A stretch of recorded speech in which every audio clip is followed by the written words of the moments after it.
नमस्कार, मैं दयाशंकर राय।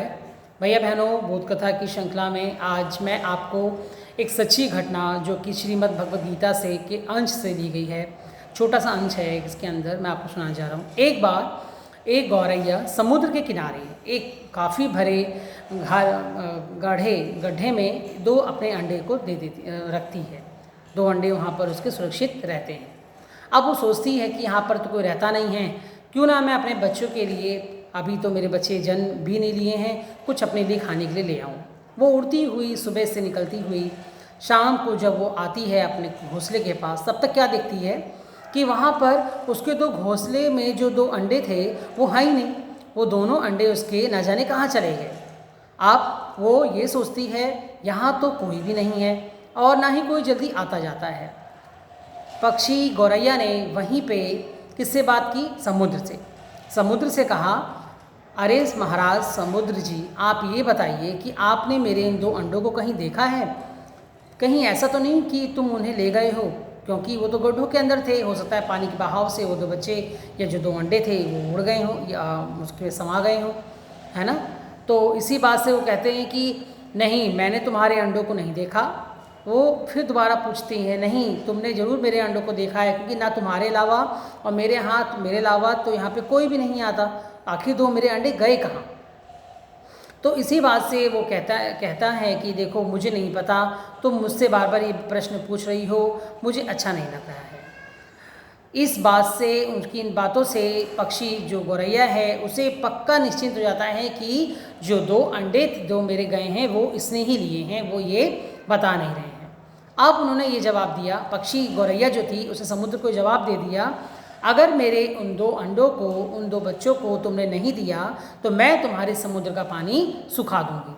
अब वो कहता है कि अच्छा, तुम समुद्र का पानी सुखाओगी?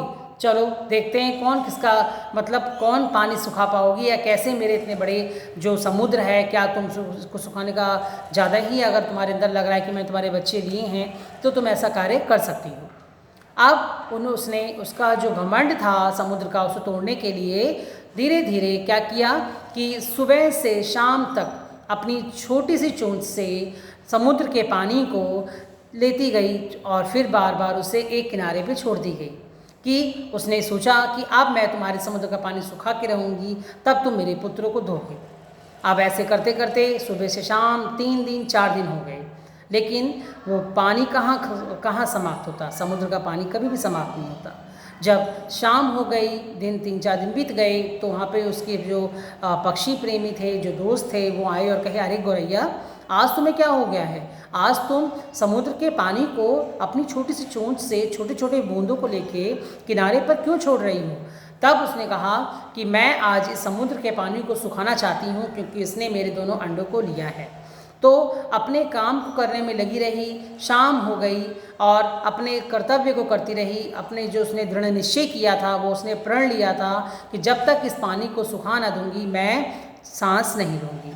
धीरे धीरे जो गौरैया की स्थिति थी, वो स्वास्थ्य की स्थिति थी, वो खराब हो गई।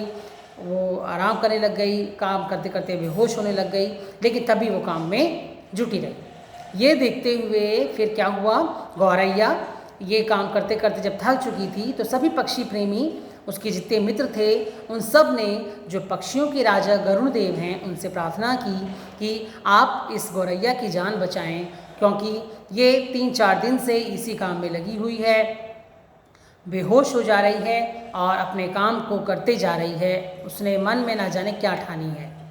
इसी बात से गरुड़ देव पक्षी के पास आकर गौरैया से कहते हैं कि गौरैया, तुम्हें क्या समस्या है? क्या मैं तुम्हारी मदद कर दूं? इसी पे गौरैया बोलती है, नहीं, मुझे किसी भी की ज़रूरत नहीं है, किसी की भी मुझे मदद नहीं है। मैं अपने आप से इस समुद्र का पानी सुखाने में पूरा काम करूंगी और सुखा कर ही रहूंगी। दृढ़ निश्चय किया, किसी की मदद नहीं मांगी और वो अपने काम में लगी रही। इसके बाद क्या हुआ कि गरुड़ देव जब उसकी इन हरकतों को देखते रहे कि एक पक्षी बिना कुछ खाए पिए और इस काम में लगी हुई है केवल अपने अंडों को प्राप्त करने के लिए, तो वो जाके भगवान शिव श्री विष्णु जी के पास जाते हैं और कहते हैं, हे प्रभु, हे महाराज, एक पक्षी जो निरंतर अपने काम में लगकर समुद्र के पानी को सुखाना चाहती है, जो कि असंभव है, समुद्र का पानी कभी भी नहीं सुखाया जा सकता और ना कभी सूखा है।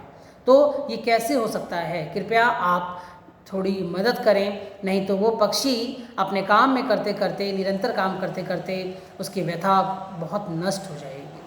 फिर क्या करते हैं?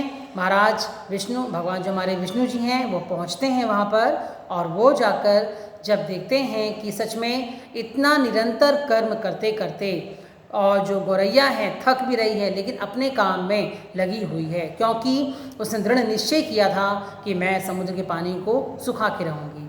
उसके इस काम को देखकर भगवान विष्णु काफ़ी प्रसन्न हुए।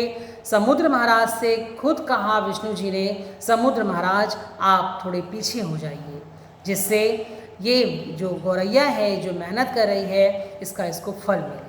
महाराज समुद्रदेव स्वयं पीछे होते हैं और जब देखते हैं मिट्टियों में धंसा हुए उसके वो अंडे मिलते हैं। अंडों को मिलने के बाद वो बहुत खुश होती है और कहती है, देख समुद्रदेव, मैंने अपने बच्चों को प्राप्त किया।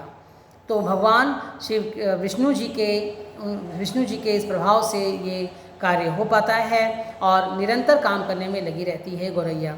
तो भैया बहनों, हमें ये शिक्षा मिलती है, कभी भी कोई कार्य छोटा या बड़ा नहीं होता।